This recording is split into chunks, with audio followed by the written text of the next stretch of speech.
Kilos protesta nga ba ito? At ano raw po ang kanilang ipinapanawagan at sino ang organizers?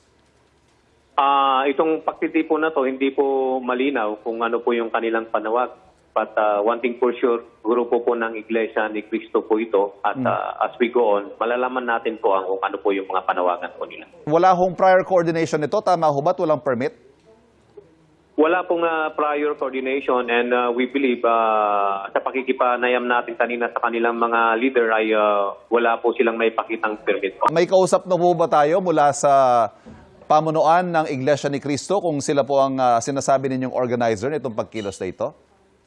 Kanina may kausap po tayo na pinaka-pinuno po nila at grupo nga po ng Iglesia ni Cristo po ito. Malinaw po na INC po ito.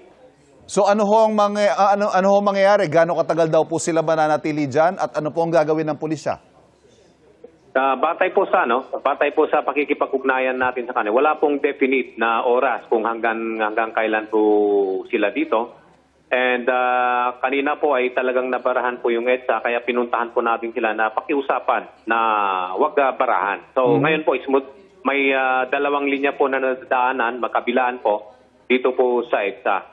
And on the part of the PNP, habang andito sila, andito po rin kami. Opo. Para bantayan ang seguridad ng bawat isa. Sa ngayon po, as of magsa 7:40 na po ng umaga, ano po ang crowd estimate ninyo sa EDSA People Power Monument at sa Liwasang Bonifacio rin po?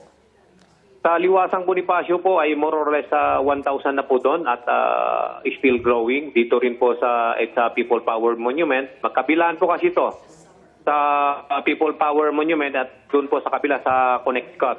At ang estimate natin ay 8,000 plus and growing po yung crowd. May ano na ho ba tayo? May contingency na tayo kung sakaling yan po lumobo pa? Ang NCRPO ay of course nag-generate po ng karagdagang puwersa para ipadala po rito. And at the same time, yung national headquarters ay of course nag-ready na rin po sila ng augmentation coming from Region 3 and 4A po. Opo, para to make sure na smooth flowing po yung traffic po dito. Ano naman po ang guidance, ang directive mula sa headquarters, sir? Ang guidance po is of course we will observe maximum tolerance and at the same time respeto po sa human rights ng bawat kasapi po dito sa pagtitipon mo nito. On the part of the PNP, of course ay yun po yun. Pero sa mga INC po ay nananawagan po tayo na panatilihin po ang disiplina sa kanilang hanay at sumunod po sa alituntunin at batas. Ang sa ganun, makaiwas po tayo sa potensyal na problema. So sa ngayon po, it is a peaceful protest action, pero apektado lamang po yung daloy ng trapiko sa may EDSA White Plains at gayon din sa Maynila. Tama po, it is a peaceful gathering and at the same time, malakas po ang buhos ng ulan at basa po kami rito. Sinusubukan po namin kunin ang panig ng Iglesia ni Cristo kaugnay po sa sinabi ng NCRPO at sa kanila pong isinasagawang pagtitipon.